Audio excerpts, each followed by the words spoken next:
Norman Levy, Director of Advertising Development at P&G for over 40 years, used to tell a story about a delegation of Saudi royals visiting Cincinnati to hear directly the secrets of P&G's legendary marketing prowess. A self-styled Jewish New Yorker with the proud surname of Levy, he confessed to having faced these distinguished Arab dignitaries with some trepidation. However, his presentation had gone well, and finished with his underlining a fundamental of P&G's marketing philosophy, that research underpinned all their activities, but in the end, their belief in the power of effective advertising to drive their brands, and their investment in the media necessary to communicate the benefits of their products, was a matter of faith. The leading Saudi prince raised his head at this point and asked Mr. Levy just how much money does Procter Gamble spend globally on all this advertising?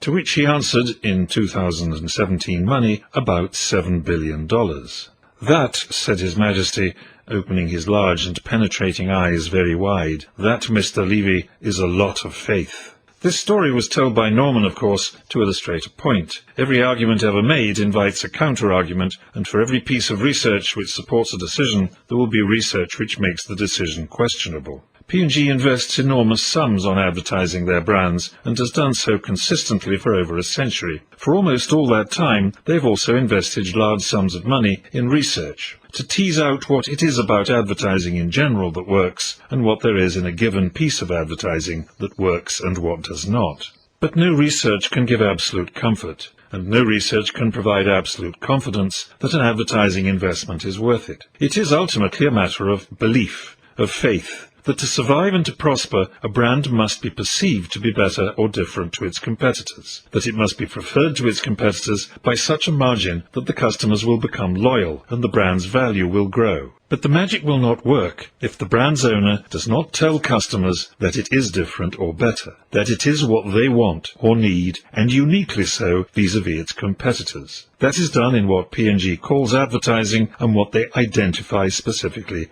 as copy.